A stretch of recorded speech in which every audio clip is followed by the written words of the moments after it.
தென் சென்னை பொறுப்பாளராக என்னை போட்டதுக்கு அப்புறமா நிறைய பேர் என்னை கூப்பிட்டாங்க.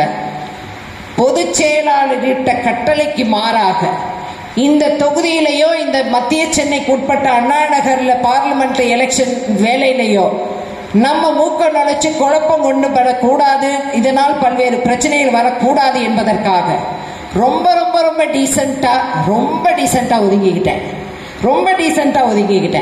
நான் யாருக்குமே தொந்தரவு கொடுக்கறது இல்லை, நான் யாருக்கிட்டையுமே குரூப்பிசம் பண்றது கிடையாது, யாருக்கிட்டையும் எதுவுமே சொல்றது கிடையாது. மாவட்ட செயலாளர் நானும் 2 நாளுக்கு முன்னாடி நானே தான் ஒரு விஷயமா அவர்கிட்ட ஃபோன் பண்ணி பேசினேன்.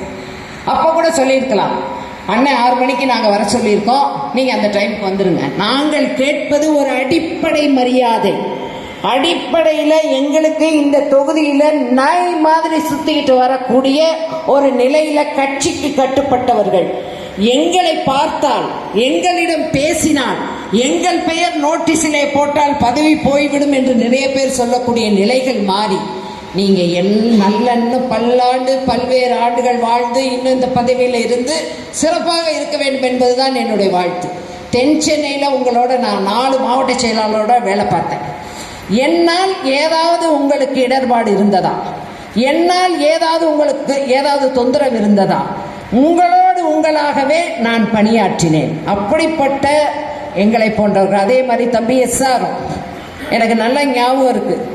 இங்கே அவர் பார்லிமெண்ட் கேண்டிடேட்டாக இருக்கும் பொழுது எல்லாருமே சொன்ன வார்த்தை, அப்போ அம்மா இருக்காங்க, நிச்சயமா இந்த மத்திய சென்னை தோத்து போயிடும், எதிர்த்து நிற்பது யாரு, தயாநிதி மாறன், செலவு பண்ணிடுவாரு.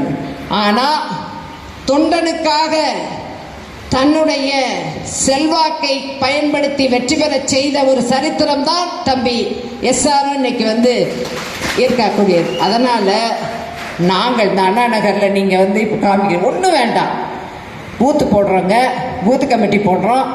நான் 3 தேர்தல் இங்கே நின்றுருக்கேன். 3 தேர்தலில் வேட்பாளராக இருந்தேன், 2 தேர்தலில் தோல்வி. இந்த தேர்தலில் எவ்வளோ செலவு பண்ணேன், எல்லாத்தையும் என்ன கொடுத்தேங்கிறலாம் அதை பற்றிலாம் நம்ம பேசவே வேண்டாம்.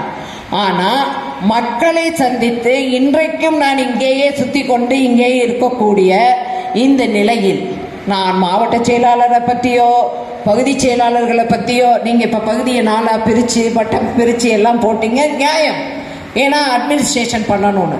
ஆனால் அண்ணனும் ஒரு மாவட்ட செயலாளர் தான். ஒரு பொறுப்பு போட்டால் அங்கே உள்ள தலைமை கழகத்திலே உள்ள நிர்வாகிகளை மரியாதை நிமித்தமாக பார்ப்பது என்பது ஒரு வழக்கம். ஆனால் வட்ட செயலாளர் கோகுலேந்திரா பார்த்தா பதவி போயிடும் நினைக்கக்கூடிய ஒன்றை நீங்கள் தயவு செய்து புரிந்து கொள்ள வேண்டும்.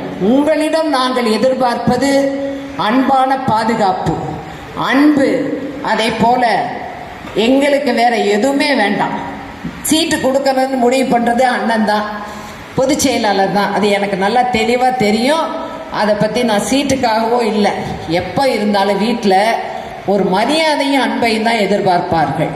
அந்த மரியாதையும் அன்பும் என்பதும் அவங்க பேரை போடக்கூடாது, போஸ்டரில் அவங்க பேரே வந்துடக்கூடாது. இப்போ எத்தனை போஸ்டர் அண்ணன் வராங்கன்னு வச்சுருக்காங்க.